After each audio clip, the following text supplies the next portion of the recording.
네, 기도하겠습니다. 기도 먼저. 하나님 감사합니다. 이 시간 주님께서 모든 것 주관하여 주시고 인도하여 주옵소서. 예수님의 이름으로 기도합니다. 아멘. 네, 저는 간증이라기보다는 말씀 이렇게 묵상하면서 느낀 점 나누도록 하겠습니다. 그러니까 엊그저께 주일날에 이제 강정희 집사님께서 이렇게 앞에서 대표 기도를 하시는데 그 기도 말 중에서 다들 힘들 때 위로하여 주시고 뭐 힘주시라는 이런 내용이 전 참 공감이 됐습니다. 네, 10월달 중순이고 이제 뭐 다들 이제 연말로 갈수록 이제 연초와는 다르게 좀 힘도 빠지시고 하는 것 같고 또 저도 이제 요새 아이들과 같이 교실에서 보면은 좀 그런 게 느껴집니다. 10월 초까지는 그래도 연휴가 있어서 좀 아이들도 이제 그래 좀 그래도 잘 지나갔고 또 학교 여러 가지 행사, 운동회 이런 것도 있어갖고 이제 지나갔는데 이제는 연말까지 별다른 이벤트도 없어서 저도 벌써부터 이제 좀 염려도 되고 이제 애들 이제 다음 학년 올라가니까 이제 마음도 붕 떠 있고 아이들도 뭐 이런저런 얘기는 하지만 뭐 그 얘기들이 건설적인 얘기보다는 불평하고 뭐 재미없어요, 수업 말고 다른 거예요, 놀아요 이런 식으로 이제 하고 있어서 저도 이제 이렇게 좀 힘들고 그런 시기인데 그래서 뭔가 화이팅하는 이런 분위기가 좀 없는 것 같습니다. 그래서 아마 지난번 그런 기도가 더 공감이 됐던 것 같습니다.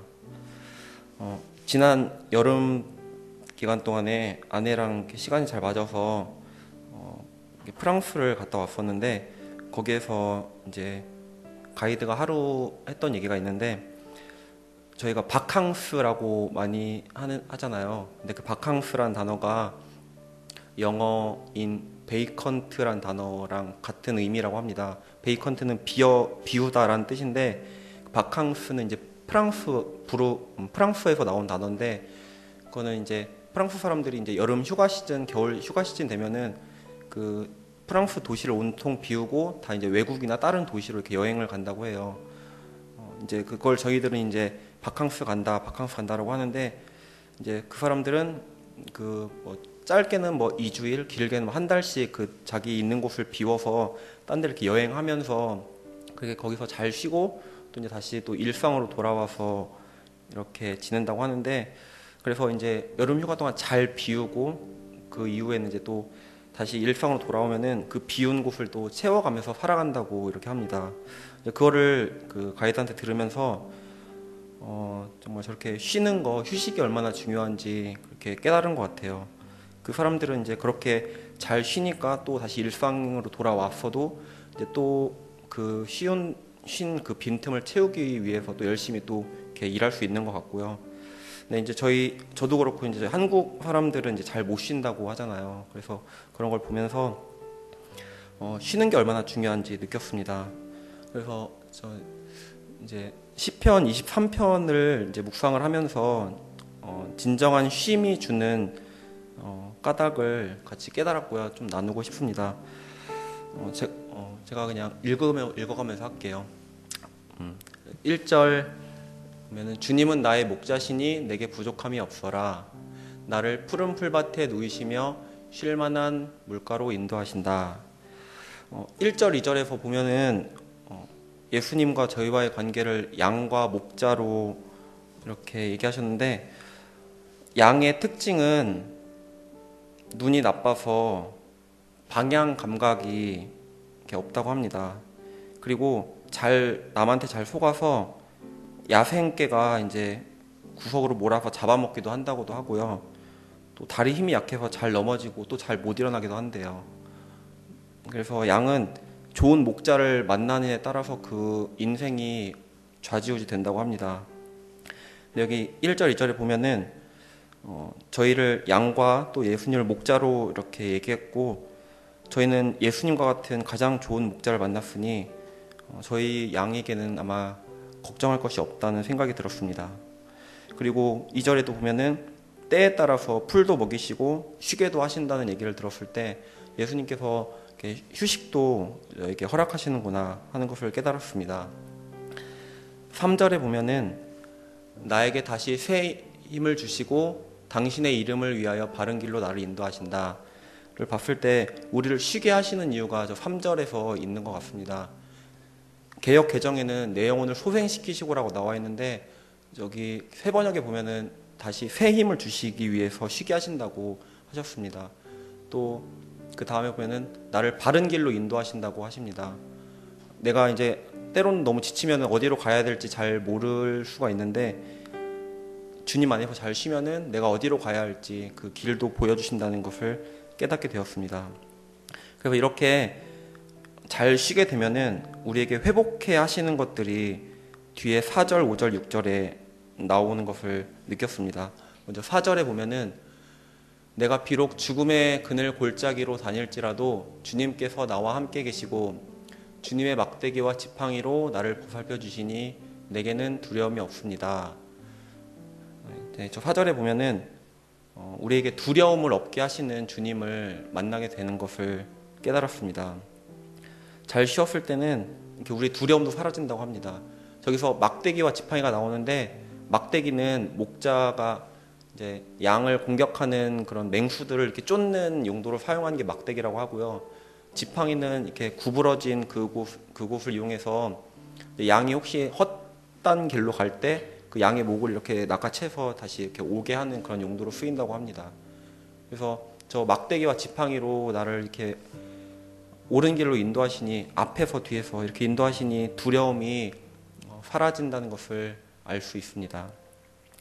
그리고 두 번째는 5절에 나오는데요. 네, 같이 읽어주시면 좋겠습니다.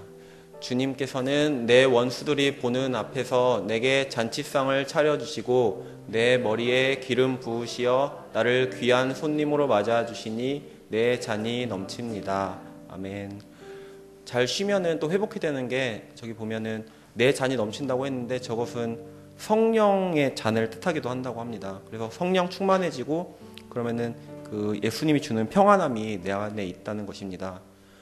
저기 보면은 원수들을 없앤다는 얘기는 없고 원수들이 보는 앞에서 내게 잔치상을 차려주신다고 하셨는데 이것은 제 생각할 때는 원수들 보면은 때로는 부럽기도 하고 아니면은 질투심이 느껴지기도 하고 또 열등감이 느껴지기도 하고 그러는데 그런 감정들을 다 사라지도록 예수님께서 나에게 가장 좋은 잔치상을 차려주신다는 의미인 것 같습니다.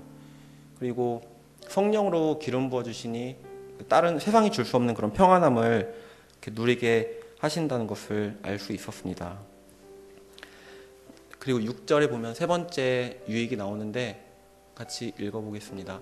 진실로 주님의 선하심과 인자하심이 내가 사는 날 동안 나를 따르리니 나는 주님의 집으로 돌아가 영원히 그곳에서 살겠습니다.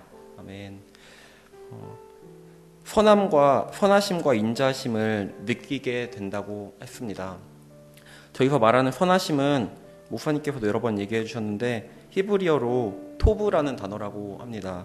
토브는 저희가 가장 잘 아는 구절이 창세기에 나오는 보시기에 좋았더라 라는 의미인데 우리가 잘 주님 안에서 휴식을 누리면은 저런 토부의 상태로 돌아갈 수 있도록 도와주신다고 합니다.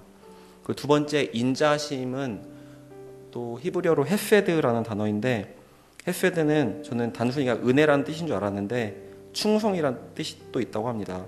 근데 약한 자가 강한 자, 낮은 자가 높은 자에게 보이는 그런 충성이 아니라 높은 자가 낮은 자에게 보이는 충성 혹은 강한 자가 낮은 자에게 보이는 충성을 의미한다고 합니다. 굳이 충성을 보이지 않아도 될 대상에게 충성을 보이는 것이죠. 예를 들어서 예수님이 그 제자들의 발을 씻기신 것이나 하나님의 아들이신 예수님이 이 땅으로 내려오셔서 우리에게 주시는 은혜들 그런 것들을 뜻한다고 합니다. 그래서 주님 안에서 이렇게 잘 쉬면은 이런 것들을 이렇게 회복해 하신다는 것을 말씀을 보면서 이렇게 좀 묵상을 했고요. 그래서 잘 쉬면서 회복하면서 이렇게 가야겠다 그런 생각을 했습니다. 단 그 쉬는 것이 내 몸의 유익을 위해서 쉬는 것이 아니고 주님 안에서 기도하고 말씀 보고 또 주님의 공동체 안에서 잘 교제하면서 그렇게 쉬는 것이 쉬면은 하나님께서 이런 회복을 주신다는 것을 깨닫게 되었습니다. 저는 이제 고등학교 졸업하고 대학교 1학년 때부터 결혼하기 전까지 계속 이제 교사도 했었고 또 리더도 해오면서 그런 이렇게 20대를 보내와서 사실 지금 교회에서 제가 이제 수망 책사랑방을 하고 있고 그리고 뭐 밴드 이렇게 사진 올리는 걸 하고 있지만 사실 거의 지금은 사역을 안 하고 있는 느낌까지 들기도 합니다. 그 정도로 물론 사역에 경중은 없겠지만 시간상으로도 많이 그래도 훨씬 여유가 있고 또 육체적으로도 그렇고 해서 그런 느낌이 드는데 사실 근데 이제 결혼 이후에 이 사역을 이제 결정하면서 좀 여러 가지 생각이 들었습니다. 예전에 청년 때 어디 예화에서 들었었는데 이제 미국의 한 60대 노인이 나라에서 중요한 직책을 맡기게 됐는데 이제 그 사람이 고사한 이유가 주의를 지키지 못하는 이유로 고사했다고 했습니다. 그 사람은 이제 청년 때부터 계속 주일학교 교사를 해왔었고 자기에겐 그 하나님이 주신 그 직분이 제일 중요하기 때문에 나라에서 어떤 높은 직분을 주더라도 그 주일학교 교사랑 바꿀 수 없다고 하면서 고사했다는 그런 예화를 들으면서 저도 나중에 저런 나이 때 됐을 때 저런 고백을 했으면 좋겠다 이렇게 생각했던 적이 있었는데 그래서 이제 처음에 이제 그 교사를 이제 그만한다고 하게 됐을 때 저는 나름 자부심이 있었거든요. 그래도 20살 때부터 32살 어리긴 하지만 그때까지 군대에서도 그래도 또 은혜를 주셔서 계속 이렇게 교사를 하게 됐었고 쉬지 않고 했었는데 그 기록이 약간 깨진다는 생각이 아쉬움도 사실 있었고요. 그리고 또 그 교사 같지 않은 그 동역자 분들께 좀 미안한 마음 그리고 또 약간 죄스러운 마음도 있었던 게 사실입니다.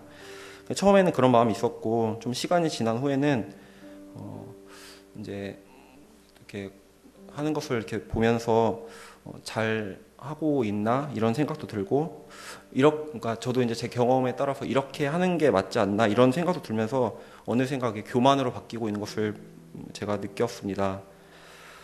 근데 지금 하고 있는 사역도 분명히 하나님께 열심히 기도하면서 신중하게 선택하는 것이고 또 기도하며 잘 감당하고 있는데 제가 이제 그런 생각하는 것은 또 올바른 생각이 아닌 것 같아서 지금은 이제 지금 사역 주어진 것들이라도 잘 감당하자 이런 마음으로 하고 있습니다. 그리고 이제 2019년도 사역을 위한 기도도 이렇게 하면서 어떻게 할까 같이 아내랑 이렇게 상의하고 있는 그런 와중입니다. 이렇게 쉼을 나눴는데 많이 이렇게 저를 비롯해서 많은 분들이 힘드시겠지만 주님 안에서 이렇게 잘 휴식과 안식을 누리시면서 새 힘 받아서 또 2018년도도 잘 마무리하시고 19년도를 또 이렇게 희망차게 맞았으면 좋겠다는 생각을 해보면서 간증을 마치도록 하겠습니다.